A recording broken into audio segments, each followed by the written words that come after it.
good to go. You're good to go. Okay, welcome to We Are No Alamo, the mental health podcast. Today I am with Hutch. He is a technical recruiter. We are going to be talking about, about mental health and the workplace today. And our special guest today, Chris. Also, welcome, Chris. He also goes by Colin Farrell. Oh boy, she did it. Oh boy, she did it. I go by Paige. I plead the fifth Waylon because if I don't write it down. A minute in. I plead the fifth. And this is Donnie, our audio engineer. What's up, everybody? Danny, welcome. Danny. Now you're going to confuse everyone. Danny. And real quick, I want to give a quick shout out to Christian Whalen. Happy birthday. She is 28 today. What? Happy birthday to you. Happy birthday. 28's fun. Enjoy it. I missed my 28th year. It was great. No? Okay. No way. So Hutch works for a technology recruiting firm. And since August is all about acceptance and awareness, hey, Danny, what do you think about recruiters? I think that recruiters are great people. That, as you can tell by the tone in my voice, I am lying. I think that recruiters love money. And they know how to make it. Accountability jar. Anyway, don't ask me any questions. I'm here to do your audio. Leave me alone. Okay, Matt, tell us about, Hutch, tell us about yourself, Hutch? Well, Danny, you're not wrong. I do love money, but who doesn't? Who doesn't love money? I mean, come on. That's. But you love it more. No. Trump loves it more. I just like money. Oh boy. So the point is, we want everyone to understand that recruiters aren't here to steal your money. No. They're here to help you find a job. They are personal Indeed associates. Or ZipRecruiter. Hey, ZipRecruiter, you wanna come on this side? Give us a little money? Whatever. No, that would take away from Hutch's actual profession. We don't need a ZipRecruiter. You can apply to those jobs. I have jobs posted there.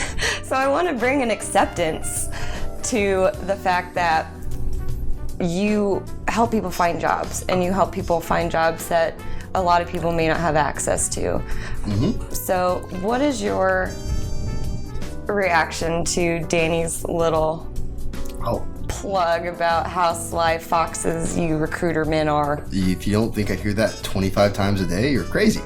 We're all crazy. Yeah, exactly. So yeah, that's just a normal part of life. Absolutely. That doesn't shake me a bit. I mean, I have people yell at me for calling them and all kinds of things. So yeah, it's not a game changer in my world. People yell at you? Oh yeah. I'm bothering them. You're bothering them? Mm-hmm. Trying to find them a job? Yeah, because I'll call them because I have a job opportunity that matches their profile and their background really well. And they, because some person did something in the past that was, definitely not above the line, gives us all a bad name. That's ridiculous. That's 2018 for you. 2018. They hired a recruiter for a reason. You should listen. I agree. Listen, buddy. No, to be full transparency here, I have nothing against recruiters. I just have a problem with how many times they fucking call me. Exactly. There you go. That's the thing. That's the thing. Is that a problem? I don't know. Well, if you would have picked up the phone and just said, "Hey, I'm not interested in your job," I would never call you again. Oh my gosh. Okay. Sorry, I just had to go Chris, there. why are you here today? What brings you to the WANA fam? Say the fam again? WANA fam. Could you define We're that? No Alamo family. Yeah, okay. Welcome to the mental health community. Well, so I came to learn the name of the family, first and foremost. So We're No Alamo comes from when I was in the hospital last April. And there was a sign up top that said, "You are not alone." And I turned to my roommate, and we were on our PM meds. We were ready to go to sleep. And I said, "Does that say You Are No Alamo?" And she goes, "No, it says You Are Not Alone, but I like You're No Alamo better. We should start a nonprofit." And I was like, okay. So we turned it into We Are No Alamo because we're all going to stay alive, and it's more inclusive. It's a we.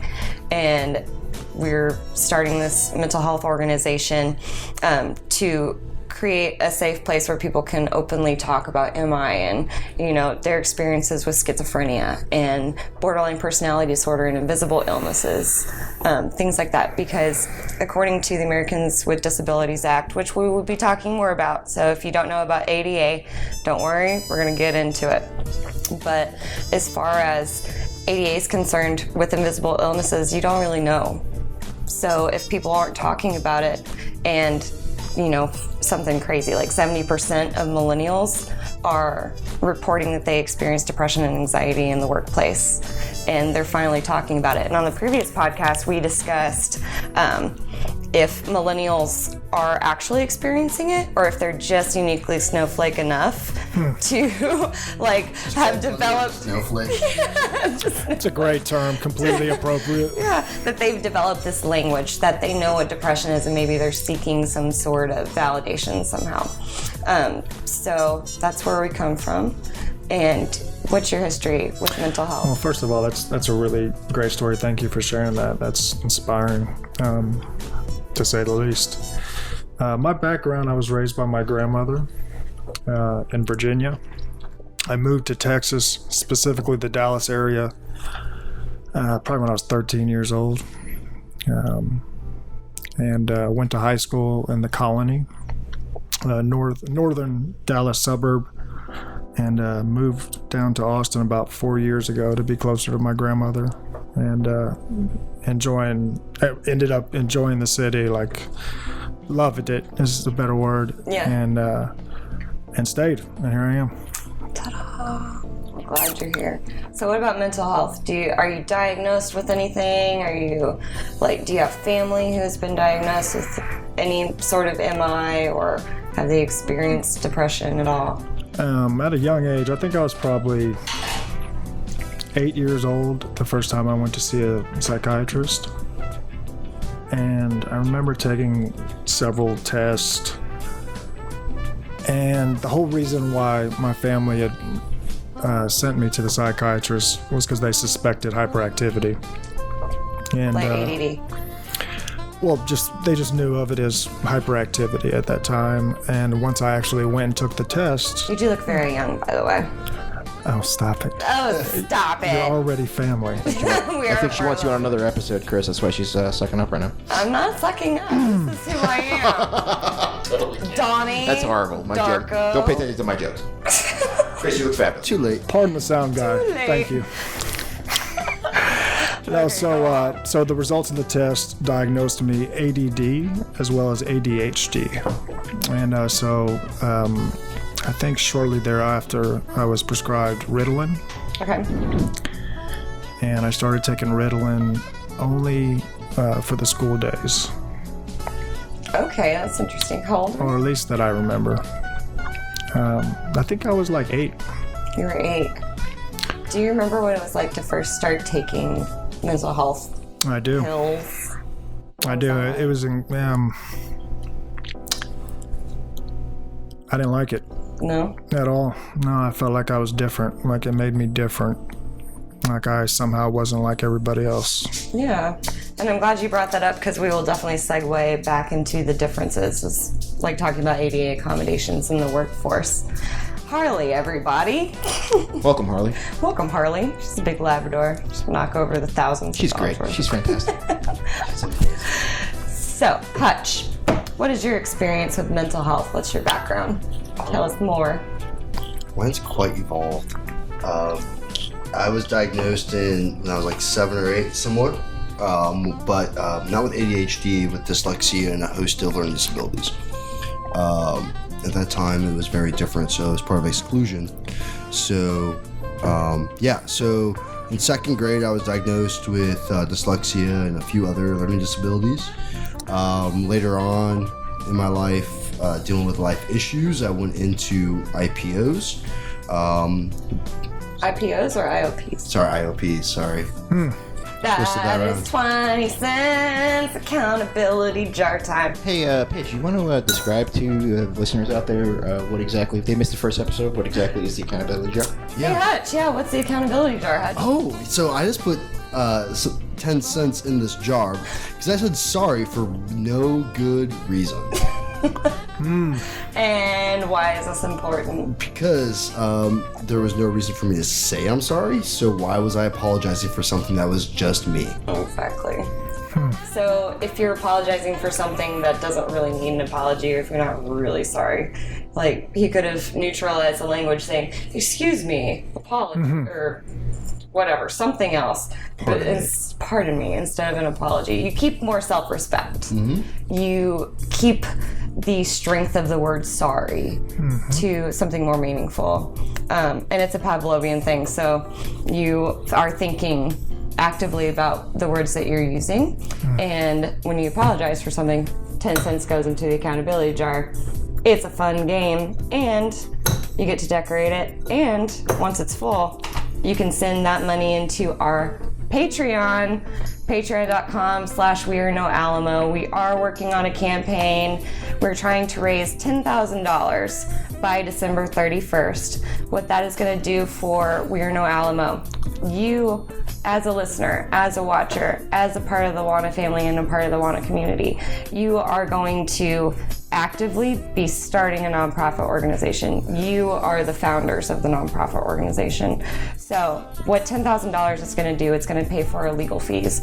It's going to pay for Donnie Darko. It's going to pay for, hopefully merch later on, raising awareness. We want to start a service, possibly using service animals in prisons. Like they have programs like that. But in order to do that, we've got to start somewhere. So accountability jar. You guys do it, love it, make it a part of your life. Donate. Every journey begins with a few steps, right? Every kiss begins with K. Every kiss begins with K. I went Did we Hallmark go on your there? ass. Man, that was my favorite high school song. Well, I don't even know what that's from. What's that Every kiss from? begins with K. Oh, that's quacktastic. You know where that's from. Oh yeah. I know DuckTales. McDuckworth.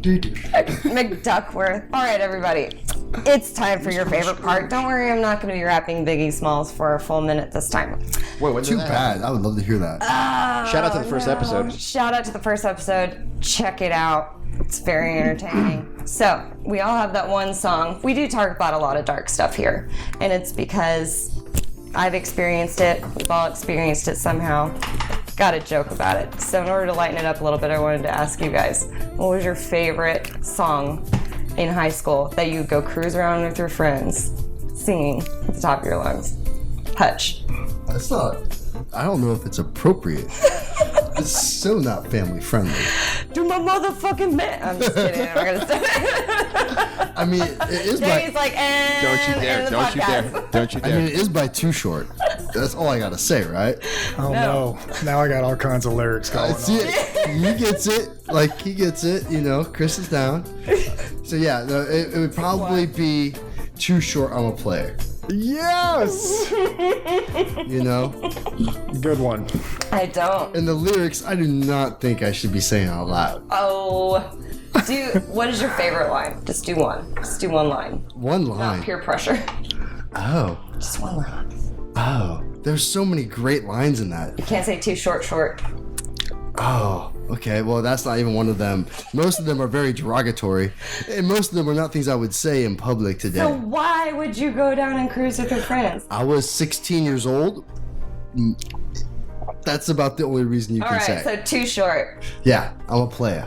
I'm playa. Okay. All right, so I want this to playing just to be play. completely in the moment. So someone do a countdown. 3, 2, 1, go. Have to be Tupac, Yes. and it is Ambitions as a Writer. Hell to the yeah. Because I won't deny it. I'm a straight rider. Mine Y'all wanna is, fuck with me? if anybody gives a shit, mine is Hit Me Baby One More Time by the, Wait. well, she's not dead. Oh. But she's late. By the great, not the late, by the great. Great. Good old BS. Christina Aguilera. Oh, no, that's not. That's Britney Spears, isn't it? Same shit. It's the same shit. Oh, housekeeping. Twitter did not come out 20 years ago, Danny boy. It didn't? No.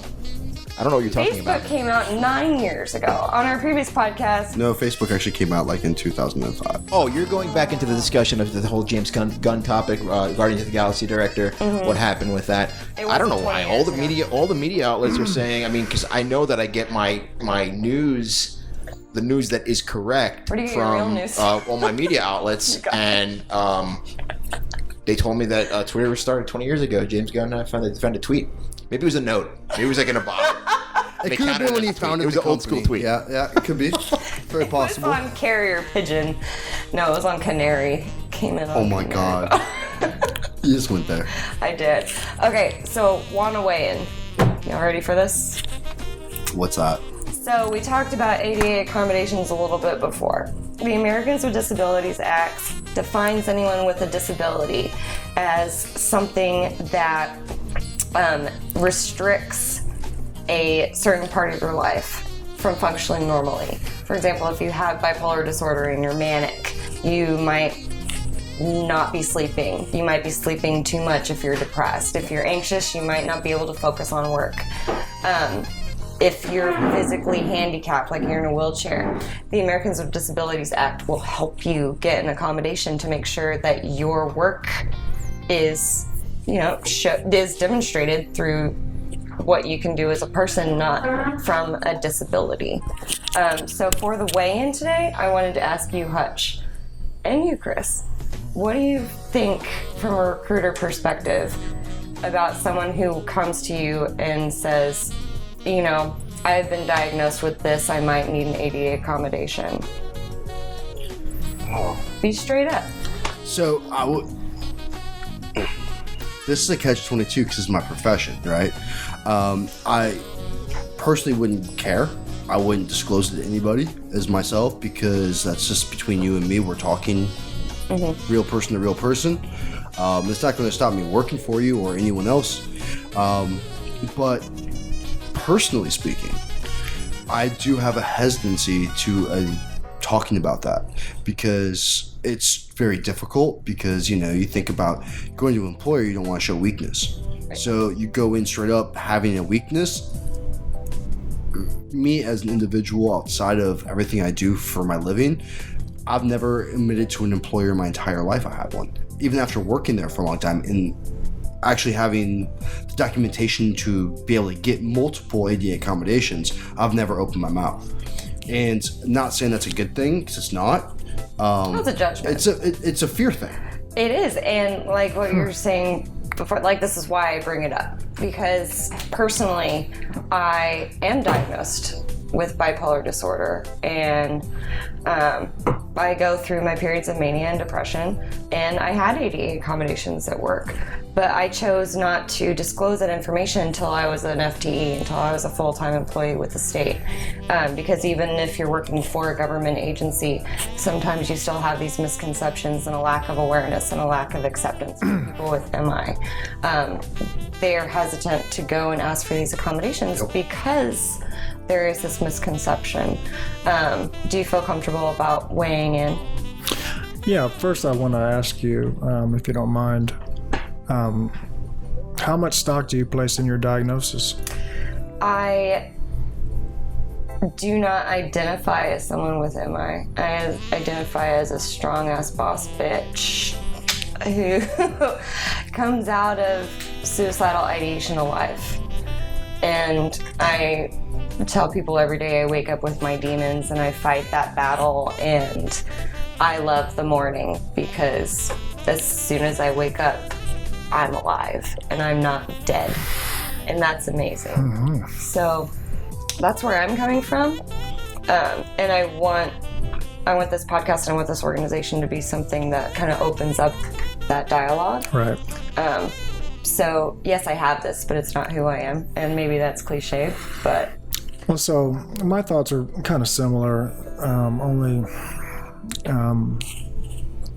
let's say in my free time, I've placed thought into diagnosing myself with just about every disorder that exists, just to play with different streams of consciousness, characters, how I might inhabit a role. I wasn't Chris is able. an actor, by the way, everybody. Yeah, I Chris wasn't. Collinsworth. He's a great actor at that. Sorry, Yeah. Colin Farrell. Chris Collinsworth? Smith. I'm actually represented by the Atherton Group out of Austin. So yeah, that's something that I came to as an adult. Now, had I not maybe investigated on my own at a young age when I was diagnosed with ADD and ADHD, I may have never arrived at a place where I realized that it was in my control to diagnose myself. Okay. Because as far as I'm concerned, I'm a co-creator of my reality. Okay. Okay. And with that being said, I believe that most people come to this diagnosis when they're not self-aware. When one truly finds themselves, they may find another path or another diagnosis or lack thereof. Or, yes, exactly. I like what you said, that you are also involved in your own diagnosis, because it's not a scale of 0 to 10 how depressed you are in one day, right? Like, you could circle that shit all day long and be depressed, but if you really sit down and think with yourself, and the awareness part, I'm glad that you brought that up, because it does take a huge self-awareness to say, hey, maybe something's going on here. You know what I mean? Thanks, Danny. Danny's the man. Danny Manny. Sorry about that. Is that a real sorry? That is genuine sorry. Good job, Danny. Genuine. Danny's not gonna add. Maybe I should rethink this accountability jar thing. If people are more aware, then maybe it means less money. So just find it in the kindness of your hearts to go donate to the Patreon.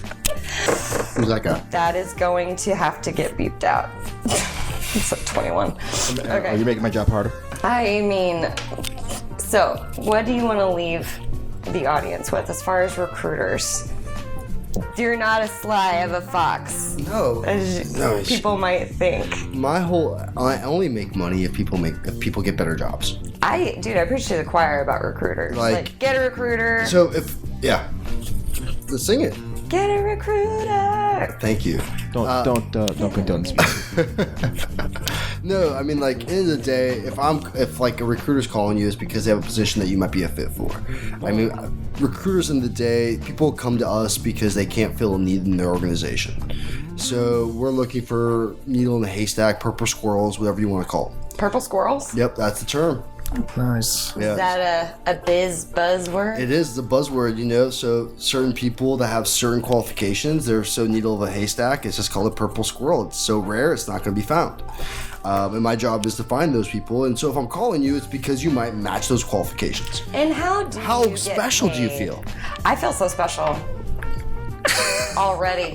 And I don't even. The problem is with good recruiters, they make you feel great, and then you go and bomb the interview, and you're like, I'm an asshole. Well, that's the thing. If a good recruiter should be coaching you. How did the interview go? One time I lied to a recruiter because I felt so embarrassed that I failed the interview. I was like, I got the job. Oh, the recruiter's gonna know. The recruiter knows anyway. But I want to see if he's gonna call me out on my lie. If he's like congratulating me, like, that's great news, I'm gonna be like, dude, you never wanted it to begin with. I want honesty from a recruiter. Tell me I'm a piece of shit and then I fucked up. That's what I'm waiting for. Well, actually, in that exact scenario, I have a guy, and this guy is an amazing individual. Like, he's in a bad place, right? Like, he took a job about 4 months ago, and the job was not what they sold him as. Uber qualified, like, for lots of different tech jobs in Austin.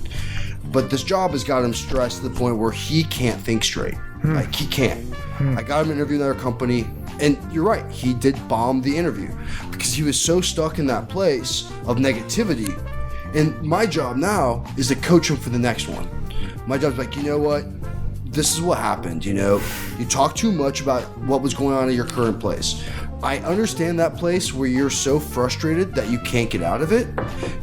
This next interview, let's talk about this. Let's move forward from this. This is a learning experience. Next time, hey, you don't talk about these things. If it happens, move from it as quickly as possible. My job is to make sure you do everything possible to get that job. Like, my goal is to get you a job. And how do you get paid? I don't get paid unless you get a job. I make zero money unless someone's getting a job. So it's like commission work pretty much. 100%. 100%. So the more money You make, the more money I make. So my goal is to get you as much money as possible. I'm so aware. Like, I'm not trying to steal money from you. I want you to make more. The more money you make, the better my life becomes. So overall, it's, my goal is to make you happy. How would you rate yourself as a recruiter? How many people do you feel like you've actually helped them land a job? Where do you fall in the recruitment scale of things? I'm still somewhat new. I've only been doing recruitment for a little over 2 years now. I've been in the recruitment space for about 5 in other aspects. So I would say I've made a great impact in a lot of people's lives. The numbers, my mentor, he in the past 6 years has found 350 people jobs. Better jobs than they had. And all those people give him Christmas cards. So you have a good role model. I do. So you have someone who is showing you how to practice these intentional communication things. And that's another thing I wanted to talk about. You're an actor. Mm-hmm. You like words. You have to memorize them and give them with feeling and emotion. Speaking of my grandmother would say I like words a little too much. Sorry, Grandma. I'm gonna try to shut up. Great Scrabble player. Now, great do I need to pay for that? Because it is a genuine apology to my Meemaw. Then no. Oh, no. No? Unless Okay. you want to donate in honor of your Meemaw. I've met Chris's Mima. I'll do that. She's badass. That's a Mima right Shout there. out Mima. If there was ever a Mima, that's a Mima. She's bad, and her dog's even badass. Her dog picked up the badassness of her. That's a badass Mima. Dog walks around like, I love that guy. Don't I mess love around. that guy. That's my guy right there. Really? That's my Because it guy. took you a minute to find him today.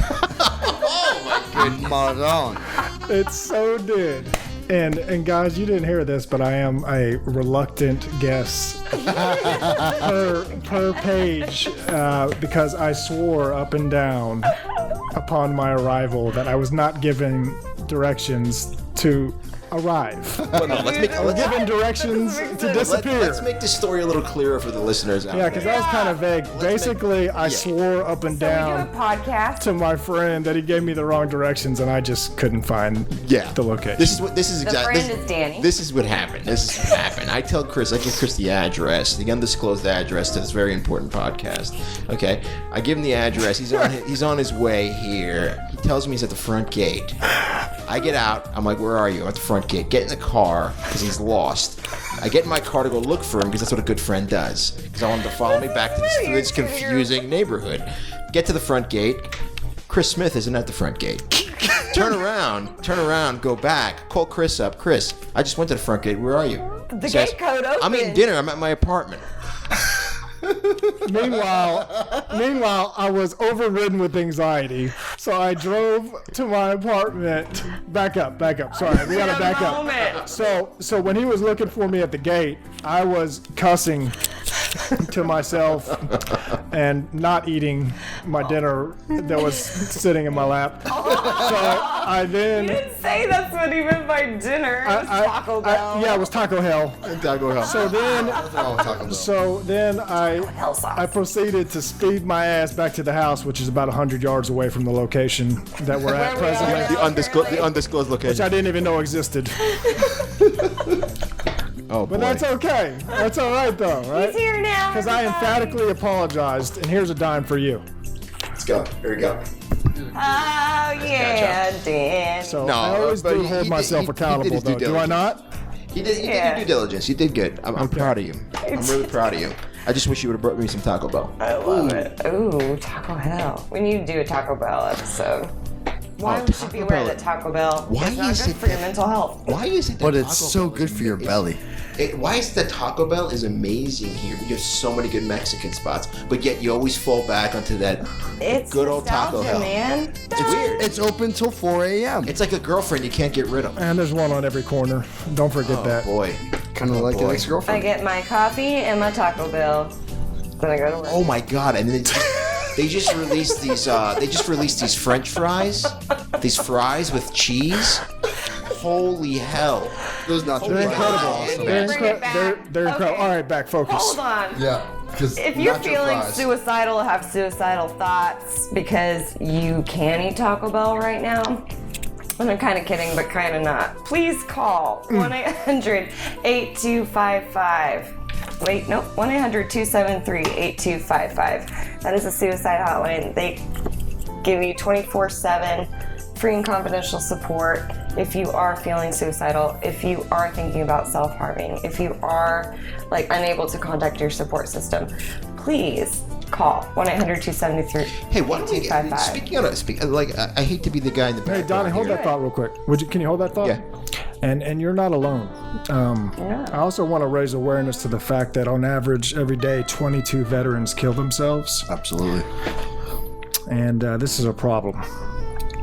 Guys, we love you. Know that you're not alone. You are not alone. Because we are no Alamo. And thank you so much, you guys, for being on the podcast. I'm so happy that you came on. Hutch, Chris, thank you. We are no Alamo. Donnie, Danny, Thank you. How can I help you? how is your wife? How's your baby? Oh, they're fantastic. They're quacktastic, I like to say. No, Valentina's doing great. She's probably sleeping because she sleeps about 16 hours out of the day. I envy Happy her. that y'all get to sleep too. Oh yeah, She's gorgeous. And, Looks nothing like him. she looks nothing like me exactly. And thanks for the emails, guys, about how to cure diaper rash. We actually got one. Oh boy, oh, Hilarious. oh I need to boy, share oh that boy. with you later, Danny. No, I said to my wife, I said when she was born, I said, oh God, I hope she doesn't look like me. Oh, And she was like, don't it's worry. okay. If she does, I mean, she's gonna have a great personality. Oh, that's a fat. That was a bad joke. That was a bad joke. Oh, that's so cold-blooded. I like it. Because that's why my wife married me, my great personality. Oh, I love it. We There all have you great go. personalities. Shout out to my wife. I love you. I love you so much. Don't listen to this. All right, you guys. We will see you again on the 22nd. I love you guys. Bye, guys. Yes. Bye. Thank you so much, You want to Paige tell them? and Hutch. You want to give them the Chris, schedule pleasure. real quick, like what you're Yeah. going to be doing bi-weekly here? So we are going to be doing the podcast bi-monthly. Nope, not bi-monthly. Bi-weekly. Bi-weekly, twice a month. So our next YouTube video podcast will be out on the 22nd. Actually, I have to edit it. We're shooting the 22nd. We are so shooting the Why don't you cut me some 22nd? goddamn slack? Danny! We're shooting on the 22nd. She wants it out on the Big 22nd. No, I'm saying 23rd. We'll have it out by the 23rd if I'm not changing a million diapers. Anyway, you guys All are right, great. thanks you guys. Take care. We are no Alamo. Cheers. Cheers. Bye.